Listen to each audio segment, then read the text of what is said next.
Sekolah Universitas. That's when I became a Christian. I became a Christian when I was in college. Wow. Jadi Pak Sugeng ini menjadi Kristen dan lahir baru pada saat dia kuliah di universitas. Saya nggak mau bercerita story saya, nggak mau. Just mau berkhotbah ya. Tapi sebelum saya so saya ada pastor di Bali, memulai gereja mungkin 13 tahun lalu ya. International, gereja yang international. Sebelum saya panggil nama gereja ICC, tapi sekarang ubah nama New Tribe Bali. Banyak alasan untuk ini. Saya bilang, okay. So thank you so much for having me today. Terima kasih sudah menerima kita di sini pada hari ini. It is my hope and desire that we begin a relationship with the school and we together see all of Bali and Indonesia come to Jesus. Ya. Amen. Merupakan hasrat dan impian dari Pak Sugeng dan juga saya untuk bermitra dengan sekolah ini STI Dalu supaya Bali benar-benar menerima Yesus sebagai Juru Selamat. We all know the name of Bali is the island of the gods. We want to change that to the island of God. Kita tahu Bali itu disebut Pulau Dewata. Kita mau sebut Pulau God, Pulau Ilahi. Now, I want to play a little game first. Ya, jadi ada sedikit game ya. No cheating. Jadi nggak boleh nyontek ya. No, nggak pakai HP, nggak pakai nggak bisa. Okay, so semua mata di atas ya. Mata di atas semuanya. Okay. Nah, in Joshua chapter 5. Di Yosua pasaran ke-5. Joshua meets an angel. Yosua bertemu dengan seorang malaikat. No cheating. Nggak boleh nyontek. Dia nggak nyontek barang. Dia ngambil itu tuh nyontek barang. God says you can't cheat like you do in class. Bukan kelas ini. Okay. Joshua meets the angel. What does Joshua say to the angel, and what does the angel say back to him? Pada saat Yosua bertemu dengan malaikat, apa yang Yosua katakan kepada malaikat itu dan apa yang dibalas oleh malaikat itu kepada Yosua? Dia bisa jawab. Raise your hand if you know the answer. Yo. Oh my God! No cheating. No bercakap. No bercakap. Ayo. No. Mungkin udah jelas pertanyaannya teman-teman, apa perlu saya ulangi? Udah jelas. Raise your hand if you know. Pada saat Yosua bertemu dengan malaikat, mereka ngobrol apa sih? What are you teaching them? Kayaknya pada grogi, kayaknya ya grogi aja ya. Apa yang Yosua tanyakan, apa yang Tuhan jawab? Satu orang. Gak apa-apa, jawab aja. Kamu tahu. Jangan takut. Oke, wah, apa? Iya. Okay. Are you for me or are you against me? Yeah. Ya. And then what does the angel say? What does the angel say? Come on. So close. Takut ngasih So close. Jualan. Oh. So close. Jawabannya gimana? What does the angel say? Apa yang dijawab oleh malaikat? Apa yang malaikat?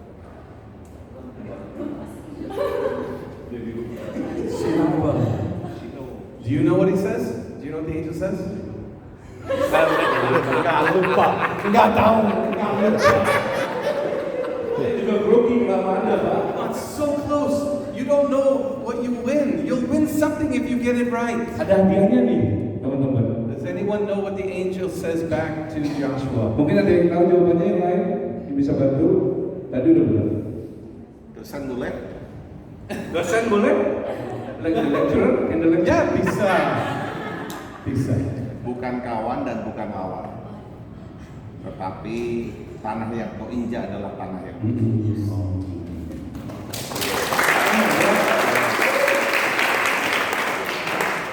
Okay, I really wanted to give the prize to a student, but you're going to get the prize. Ya, jadi akhirnya untuk Pak dosen.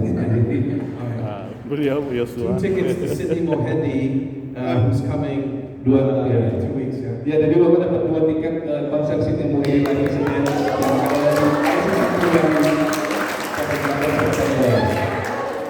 I'll give you a ticket anyways. Yeah. Yeah.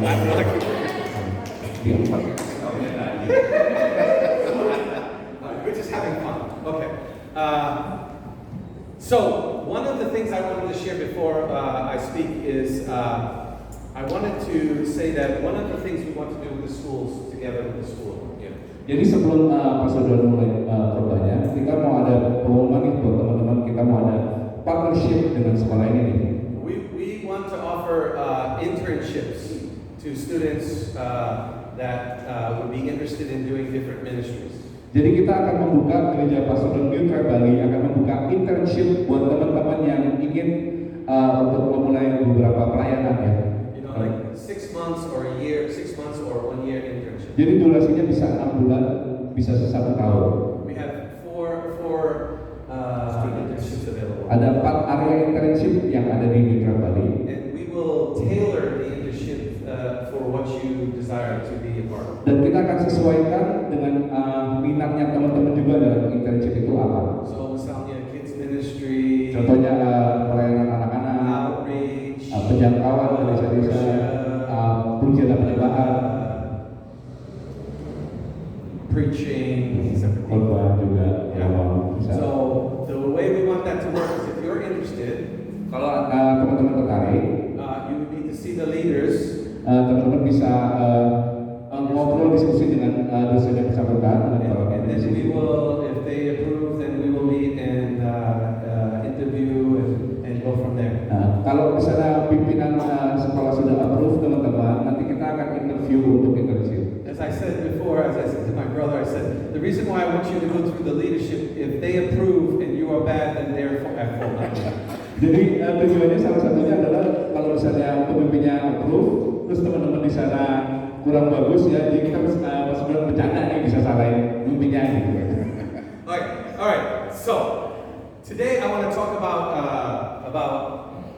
us as leaders and the challenges as a leader and the calling that God has on our lives. Jadi hari ini Pak Saudara mau bicara tentang kita sebagai pemimpin dan tantangan apa saja yang bisa kita dapatkan biasanya sebagai pemimpin. Apa? They can hear me. Yeah. Don't worry about me. If you're in this school, I'm assuming that you are being called to be a leader. Kalau teman-teman ada di sekolah ini dan menjalani pendidikan di sini, saya percaya bahwa teman-teman dipanggil untuk menjadi seorang pemimpin. Amen. Amen. I like that you say amen. So let's look in the passage Exodus chapter 3 verses 4. Jadi mari kita lihat bersama-sama ya teman-teman di Keluaran 3, kita akan mulai dari pasal keempat. Keluaran 3 ayat yang keempat. Allah di bawah saya. Ya.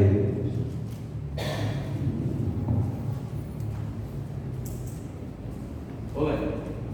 Oke, Keluaran 3 ayat yang keempat. Ketika dilihat Tuhan bahwa Musa menyimpang untuk memeriksanya, berserulah Allah dari tengah-tengah semak duri itu kepadanya, Musa, Musa, dan ia menjawab, Ya Allah. Teruskan. Lalu, Sampai lalu ia berfirman, janganlah datang dekat-dekat, tanggalkanlah kasutmu dari kakimu, sebab tempat di mana engkau berdiri itu adalah tanah yang kudus. Lagi ia berfirman, Akulah Allah ayahmu, Allah Abraham, Allah Ishak, dan Allah Yakub. Lalu Musa menutupi mukanya sebab ia takut memandang Allah. Dan Tuhan berfirman, Aku telah memperhatikan dengan sungguh kesengsaraan umatku di tanah Mesir, dan aku telah mendengar seruan mereka yang disebabkan oleh pengerah-pengerah mereka.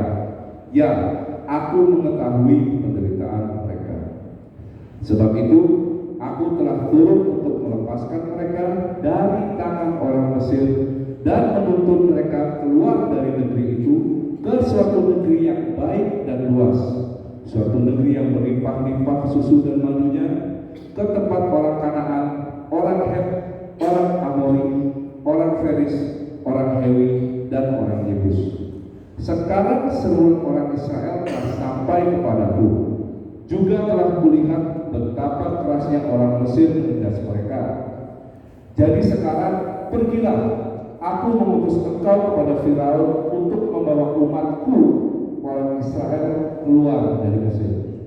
So right away we see that. I just want to share a few things, a few thoughts about this situation. Jadi saya mau bagikan beberapa pemikiran saya tentang ayat-ayat ini. First of all, God is calling, yeah? Jadi yang pertama, Tuhan memanggil ya. God is calling you, yeah? Tuhan memanggil Musa, Tuhan juga memanggil teman-teman The semua. question is, will you answer? Ya, bagaimana cara kita menjawabnya? And I'm telling you, when as a leader, when God calls you, He's not just like calling you once. He's always calling you to do things. Ya, sebagai pemimpin Tuhan tuh nggak cuma akan sekali memanggil kita, Dia akan memanggil kita untuk berkali-kali. And he calls you to do things, and most of the things that He's calling you to do are things that probably are uncomfortable for you. Ya, dan kebanyakan hal yang Tuhan panggil untuk kita lakukan tuh hal-hal yang kita nggak nyaman untuk kita buat. I mean, I was in America. I had, I had a house. I had 2 children. I was over 4 churches, and then God calls me to quit it all and go to Indonesia. Kayak Pastor Len ya, Pastor Len di Amerika sebenarnya sudah nyaman, dia punya keluarga, dia punya rumah yang bagus, dia punya pelayanan, dia punya 4 gereja, tapi Tuhan bilang tinggalkan itu semua dan pergi melayani aku di Indonesia. I mean, Moses was all set here. He had his family, he had a good business, he was working for his father-in-law, everything was good, and then God says, now I want you to go and rescue the Israelites. Ya sama seperti Musa ya, Musa juga sudah sebenarnya sejarah hidupnya dia sudah nyaman juga, dia sudah punya pekerjaan yang baik, semuanya sudah baik dan Tuhan, tapi Tuhan suruh dia pergi dan selamatkan bangsa Israel, bangsa. We know how much God cares for us, yeah? Kita tahu betapa Tuhan care sama kita. Amen, yeah? Amen. We know we're going to live forever, amen? Kita akan hidup kekal ya. We have plenty of time to rest after we die. Setelah kita meninggal nanti, kita punya banyak sekali waktu untuk istirahat. But I have some news for you. Tapi saya punya berita. If you want to be used by God, you're an instrument, and God tells you what to do, you do it. Kalau teman-teman memang mau dipakai oleh Tuhan menjadi alatnya, begitu Tuhan menyuruh teman-teman melakukan sesuatu, menyuruh sesuatu, lakukan. Oh, it doesn't feel good. Tapi itu nggak enak. Oh, I'm tired. Aku capek. Yeah, I know. Iya tahu memang. You don't even know what tired is yet. You're only in school. Easy. Jadi kata Pak Sudon, ya masih sekolah, capeknya masih oke lah ya, belum nanti kalau udah dewasa gitu. Just say yes. Katakan iya pada diri. Just like Moses, here I am. What do you want me to do? Seperti Musa mengatakan, ya Allah inilah aku. And then God says to Moses, I hear the cries of my people. Dan Tuhan bersabda pada Musa, aku mendengar tangisan bangsa. And I think sometimes we don't understand what the cries are. Dan kadang-kadang kita nggak paham apa sih harga yang harus dibayar. You know, when we see someone hooked on drugs, kalau kita melihat orang yang teradiksi dengan obat-obatan terlarang, when we meet someone who is like just evil and going after his own desires, acting even like an animal. kalau kita juga kadang-kadang bertemu orang-orang yang jahat ya, yang berlaku selayaknya seperti binatang gitu, melakukan keinginan kehendaknya sendiri gitu, egois. You realize that that's a cry for help. Kita harus menyadari bahwa itu adalah tangisan kita tolong. We've got to stop looking at people as if they're evil. So they are crying out for help. They need deliverance. Kita harus berhenti melihat orang-orang sebagai sesuatu yang jahat. Semua orang ini butuh pertolongan, bahkan mereka di mata kita jahat sekalipun, mereka butuh keselamatan. You know, so many times we're with people who don't know Jesus, yeah? Ya kan, kita juga ketemu teman-teman yang belum mengenal Kristus. You know, we're talking to them and Kita ngobrol, and maybe they're smoking, dan mungkin pada saat kita ngobrol sama teman-teman itu mereka masih merokok. maybe they're telling dirty jokes, Mereka ngomong kasar, ngomong you jorok. know, or you know they're just saying really like they're swearing. Mereka suka serapa lah, ngomong kasar. You know, and our reaction is, don't you do that in my presence. Ya, dan kadang-kadang kita bilang jangan bikin itu di depanku. You need to get your act together. You need to clean up. Kamu harus bersihkan diri dong, kamu harus hidup kudus gitu. And we judge them. Dan kita menghakimi mereka. Do you ever notice that Jesus doesn't do that kind of stuff? Apakah kita menyadari bahwa Tuhan Yesus dalam pelayanan dia tidak pernah melakukan hal ini? I mean, he sees what's his name in the tree there? What's his name? Zacchaeus in the tree, yeah? Dia melihat Zakheus di atas pohon, And he says, I'm going to come to your house for dinner. tapi dia tahu Zakheus itu siapa, karena dia mengeluarkan. Tapi dia bilang, aku mau makan di rumahmu. I guarantee you, in a tax collector's house, there was prostitutes, there was all kinds of stuff going on. Rumah pemungut cukai pada saat itu, teman-teman pasti sudah belajar juga itu, pasti di dalamnya ya penuh dengan prostitusi, penuh dengan pelacur dan segala macamnya gitu, hal-hal yang tidak kudus. You don't see him judging him. Tapi Tuhan Yesus tidak menghakimi Zakheus. Jesus was very relaxed in the presence of sin. Tuhan Yesus sangat-sangat rileks ya dan di hadapan dosa. Doesn't mean that he did it. Tapi nggak berarti dia setuju sama dosa itu. What did he say? He said, I came for the sick. Tuhan Yesus berkata, aku datang untuk menyembuhkan yang sakit. I came for the dying. He was accused of hanging around the drunkards and the prostitutes. Ya Tuhan Yesus juga dihakimi waktu itu karena dia dituduh dia berkumpul dan hangout sama orang-orang tidak kudus, sama pelacur dan segala macamnya. When's the last time you've been accused of that? Kapan kali kita dituduh dengan hal seperti itu? You should have a lot of friends who are not believers. Kita teman-teman harus punya banyak teman-teman yang bukan orang percaya. Jangan main sama mereka. And then the Lord says, I will rescue the Israelites and I will use you to do it. Dan Tuhan pun bersabda, aku akan memakai engkau untuk menyelamatkan bangsa Israel dan aku akan membawa engkau juga melakukan hal So ini. just remember, God is doing it all and it's not you, it's Him. Jadi yang akan bekerja dan berkehendak adalah Tuhan, bukan kita ya teman-teman. Now here's Moses and God calls him and now Moses starts having a conversation with God. Dan ini Musa dan Tuhan ini akhirnya mereka semacam bercakap-cakap. And this is something that all of us will go through. I still go through it even after 35 years. Dan ini dalam perayaan kita ini akan hal-hal seperti ini yang seperti Musa lakukan dengan Tuhan ini akan terus terjadi dalam perayaan kita, bahkan Mas Dul sendiri sampai sekarang masih mengalaminya. So God looks at Moses and says, I'm going to use you. Jadi Tuhan berkata pada Musa, saya akan pakai engkau, bagus engkau. Right? He's going to use you. And the first thing that Moses has to face is the mistakes he made in his past. Dan hal pertama yang muncul di pikiran Musa mungkin sama seperti adalah hal kesalahan yang kita bikin di masa lalu. He already received this calling. He already tried it and he failed. Dia sudah pernah mencoba untuk menerima panggilan itu sekali dan dia gagal. He already failed once miserably. Dia sudah gagal sekali, gagalnya parah, fatal sekali. He failed so bad he had to leave the city. He had to go away. He wasn't even with his people anymore. That's how bad he failed. Dan Musa pada waktu itu dia sudah sangat fatal itu, dia gagal. Dia sampai meninggalkan kota, meninggalkan orang-orangnya. So what did you fail? Jadi bagaimana kegagalan kita seberapa parah sih? Stop looking at your past failures and thinking that's what's going to happen in your future. Berhentilah memikirkan kegagalan dan hal buruk yang terjadi pada kita di masa lalu dan berpikir bahwa itu akan terjadi lagi di masa depan. Dan I grew up in a bad home. I went through this stuff. All that. It's all in the saya past. tumbuh di keluarga yang jelek, saya pernah ini, saya pernah itu. Semua itu ada di belakang. And stop looking back. You'll never go forward if you look back. Kita nggak akan pernah maju ke depan jika kita terus melihat ke belakang. Why did God choose Moses? Kenapa Tuhan memilih Musa? Was it because he was a good speaker? Apakah karena dia adalah pengkhotbah yang baik? Salah. Was it because he had a perfect past? Apakah karena dia punya masa lalu yang perfect, yang sempurna? Enggak juga. Was it because he was like really smart? Apa karena dia sangat-sangat cerdas, pintar? Enggak juga.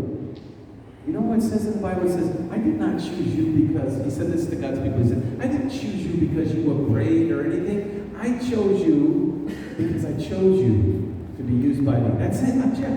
Ya, jadi Tuhan bilang, bahkan Tuhan pun bersabda, aku tidak memilih engkau karena engkau baik, kau berani dan segala macamnya. Aku memilih engkau karena aku memilih engkau. That's it. It's never about you. Dan ini bukan soal siapa yang dipilih Tuhan. So here I am. When I was in school, when I was in 6th grade, I couldn't read. I actually had a 3rd grade reading level. Jadi pas saudara ini pada saat dia sekolah, dia itu disleksia, jadi dia tidak bisa membaca. And then when I went through high school, honestly, I cheated my way through high school because I couldn't read. Ya, jadi untuk masuk SMA pun dia harus cheat ya, harus curang ya, karena dia nggak bisa baca. I went to college and I actually studied mathematics because I couldn't read. So you don't need math. You don't need to read the math. Jadi pada saat kuliah Pak Sudar belum pilih jurusan yang matematika atau berhitung, karena dia nggak bisa baca. When I was in college, I took a public speaking class. I got a D. Pada saat kuliah Pak Sudar ikut kelas public speaking, dapat D. I couldn't read. Nggak bisa baca, I couldn't speak. nggak bisa ngomong depan umum. God calls me to go to seminary and be a preacher. Tuhan panggil Pak Sudar untuk ke seminari dan menjadi seorang pengkhotbah. I am an absolute joke to the world. Kocak sudah. I think God says, I'm going to choose you because you're nothing. I'm going to show the world what I can do through you. Tapi Tuhan mau memilih orang-orang yang bukan siapa-siapa supaya bisa menunjukkan kuasanya orang itu pada dunia. Now maybe after today you still give me a D in public speaking. Oh well, tough luck. Mungkin habis ini kalau ikut kelas public speaking juga dapat D katanya. So don't worry about like your past. Don't worry about that stuff. Jangan pernah khawatir sama masa lalu kita, jangan pernah khawatir sama kekurangan yang ada di dalam kita. Second thing that Moses had to deal with Hal kedua yang harus dihadapi oleh was his Musa own inabilities. adalah ketidakmampuannya sendiri. He couldn't speak really well at all. Musa itu kan gagap ya, kayak starter ya. Dia nggak bisa bicara dengan He felt he was so nervous. He's like, I need help. I need someone to come alongside me because I'm just like I don't have enough in me.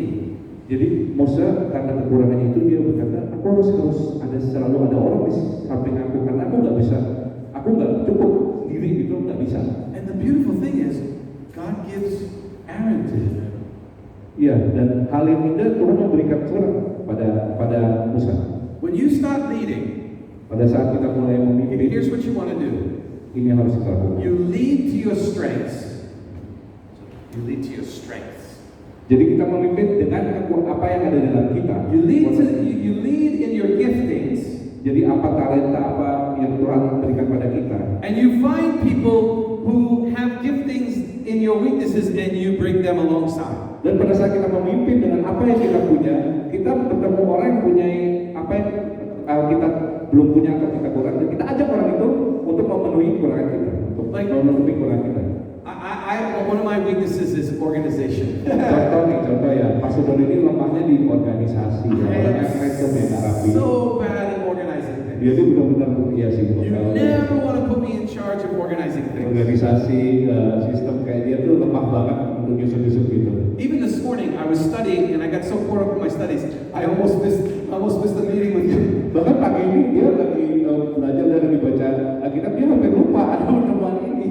So I don't lead in those areas. I get staff and people around me who are organized, and I say, organize me because I'm going this way. Dan yang Pak Sudar lakukan adalah dia mencari orang-orang yang punya kekuatan dalam bidang itu dan untuk membantu dia dalam pelayanan dia. But one of the things I'm really good at is starting things. Tapi Pak Sudar ini hal yang dia sangat bagus banget adalah memulai sesuatu. I love activating. I've been able to start 6 churches. I love doing that kind of Memulai stuff. sesuatu, termasuk memulai gereja. Pak Sudar ini memang bagus banget untuk church planting dan segala macam. So I just say, I'm going to start something. You organize it as I go. Jadi aku mulai gereja di sini, kamu yang organize. Dia ada orang lain yang organize. God will always supply you with people that you need. Dan Tuhan akan selalu memenuhi saudara, teman-teman dengan orang-orang yang saudara butuh. But remember, he can't steer. He can't Dia steer tidak bisa something menyetir. that's not moving. Dan Tuhan tidak bisa menyetirnya kalau kayak mobilnya sesuatu yang tidak bergerak, teman-teman. A boat that's not moving will just simply drift. It'll never Seperti move. kapal yang kalau di tengah laut nggak bergerak itu akan terombang-ambing. So my advice to you is, when you get out there, just start going in some direction.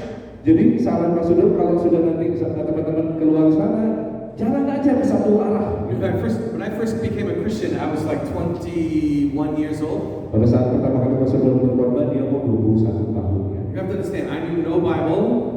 Waktu itu dia lahir baru, I knew nothing. nggak tahu apa-apa soal teologi, soal kitab dia nggak tahu. But about 2 to 3 months into being a Christian, I started a Bible study. Tapi baru 3 bulan jadi orang Kristen lahir baru, dia mulai Bible study. No, I was leading the Bible study. Bukan cuma berdiri the Bible study. I had no idea what I was doing. Dia nggak tahu apa yang dia lakukan waktu itu. I would just say, let's open up to the book of John. Dia bilang, ayo buka Injil Yohanes. We had like 15 people in the Bible study. Tapi ada orang-orang yang waktu itu mulai ikut dia juga. And I would just open up the Bible and I'd say, okay, let's read the first chapter. What does it say? What does it say about God? Jadi cara ya, kayak kita buka terus kita baca terus kita diskusiin ya ini yang pasal pertama ini tentang apa ya hal itu. What does it say about us? Apa yang itu pasal pertama kata-kata tentang kita. What does it say we're supposed to do? Apa yang harus kita lakukan menurut pasal tersebut. And after the third question, after we answer the third question, we close the Bible and I'd say, let's go do it. Dan setelah 3 pertanyaan basic itu, Pak Sudun ajak teman-temannya untuk kita dan ayo kita lakukan ini. A little while later, this guy joined our Bible study, and he had been a Christian for like 4 years. Ya, dan kemudian Pak Sudun ada satu lagi anggota baru gabung di Bible study-nya dan orangnya ini jadi Kristen 4 tahun. He knew his Bible very well. He was very much a studier. Dia sudah khatam masalah Alkitab, sudah hafal banget. And he said to me after one of the Bible studies, Dan orang ini bilang ke Pak Sudun, he said, Don, you don't teach me anything about the Bible. dan dia bilang, Donald, sorry, kamu gak ngajarin aku apa-apa soal Alkitab. And like I got so angry. Waktu itu Pak Sudun marah. I said, then you do it! You do it! Do something! Waktu itu Pak Sudun marah terus dia bilang, ya udah kamu yang bikin aja, kamu yang bikin sesuatu dong. It's never, the genius is never the person that knows, it's the person that knows how. Jenius itu bukan orang yang hanya sekedar tahu, tapi tahu dan melaksanakan. I'm walking down, I was like 6 months old and we started evangelizing our campus. Di 6 bulan setelah Pak Sudun lahir baru, kita organizing evangelical. And I was supposed to be like the mature one, I was 6 months old. Dan harusnya kan yang elit itu adalah yang paling paham gitu ya. So they put me with the person who was only like 1 week old Christian. Jadi waktu itu Pak Sudun di bawahnya itu orang-orang baru sebulan. And we go out evangelizing. Dan keluarnya itu penginjilan. And so we're walking down the street together and he's like, well, what do you do? Pas keluar ya dua-duanya sama-sama gitu, kita harus ngapain dulu? I said, I don't know, I just walk up to people and I say, what do you think about God? Ya, terus Pak Sudun nggak tahu, aku cuma nyamperin orang aja terus bilang, menurut kamu Tuhan itu gimana? And so we're like walking this way, right? And all of a sudden, this guy is walking by him and he just grabs his arm. He goes, what do you think about God? Jadi temennya itu langsung bikin aja bulu-bulu gitu, dia ada orang random lewat nggak kenal, tiba-tiba dia ambil tangannya kayak, menurut kamu Tuhan itu apa? Gitu. I'm like, what is this kid doing? What's he Terus Pak doing? Sudun, That guy came to Jesus. tapi orang yang ditarik itu datang pada Yesus. Stop worrying about methods and all certain models. Just look at what the Bible, throughout the Bible, they do crazy stuff all the time. Jadi stoplah untuk mengkhawatirkan tentang metode, tentang sistem. Lakukan saja dan lihatlah di Alkitab juga banyak hal-hal yang luar biasa terjadi gitu. Tanpa sistem dan metode. It says in the prophets, it says, there will be a voice that whispers behind you, go this way. Akan ada suara kecil yang mengatakan kita pergi ke arah sini atau ke arah sana. Get busy doing something. Trust me, if you're walking in faith, God will use it. Sibukkan dirimu untuk melakukan sesuatu. Kalau kita berjalan dalam iman, Tuhan akan pakai kita. Okay, so he has to deal with his past. He has to deal with his own inabilities. Jadi Musa harus deal tentang masa lalunya, juga tentang hal yang dia pikir dia nggak bisa lakukan. And then, as a leader, he has to deal with his lack of resources. Dan sebagai pemimpin dia juga harus menghadapi kekurangan sumber daya. I love in chapter 4. Di pasal 4 saya suka sekali. He says, Moses says, what if they don't believe me? What if they don't listen to me? What do I say? Jadi Musa sempat berkata juga, gimana kalau mereka ini, gimana kalau mereka nggak dengerin saya, gimana kalau. And the Lord says, what's in your hand? Dan Tuhan berkata kepada Musa, yang di tanganmu sekarang apa? Moses goes, a staff. Musa bilang, tongkat. And he says, throw it down to me. Terus Tuhan bilang, jatuhkan depan. And then God does something supernatural. Dan Tuhan melakukan sesuatu yang luar biasa, kita semua udah tahu yang melakukan itu. So many times I see people. Ada banyak sekali. The first thing, the first answer out of their mouth when it's time to do something is, but I don't have enough. Apa saja? Seringkali ya Pak Sudun juga udah mengalami untuk itu. Pak Sudun kita seseorang melakukan sesuatu, orang itu akan mulai dengan, tapi saya nggak punya ini, saya nggak punya itu. I don't have enough time. I Nggak don't punya have waktu, enough money. nggak punya uang. I don't have enough Nggak people. punya teman, nggak punya orang, nggak kenal orang. Picture this. Nah, ini dia imannya. Moses is walking back to Israel. Jadi kita bayangkan Egypt. ya, Musa berjalan kembali ke Mesir. He's 80 years old, so he's probably walking in on his. Ya, dia kan udah tua, jadi jalannya mungkin agak bungkuk ya. And he runs into Aaron. Nah, dia bertemu dengan sahabatnya. And Aaron says, "Where are you going?" Dan sahabatnya berkata, "Aaron, kamu mau kemana?" And he says, I'm going back to Egypt to deliver God's people. Dan Musa berkata, "Aku kembali ke Mesir untuk menyelamatkan bangsa Tuhan." And Aaron says, "How are you going to do that?" Dan Aaron berkata, "Caranya gimana?" And he goes, "With this stick." Dan Musa berkata, That's laughable. ya kalau dilihat secara logis diketawain dong pasti sama lah itu cuma tongkat ngapain? Foolishness. Itu adalah di mata dunia itu adalah kebodohan. Until we see Moses raising the stick. At the Sampai Red Sea. ketika kita melihat Musa mengangkat tongkat biasa itu dan Nobody's laughing at the stick when he raises it at the Red Sea tidak and it ada lagi parts. yang menertawakan Musa ketika dia mengangkat tongkat itu dan membelah laut merah.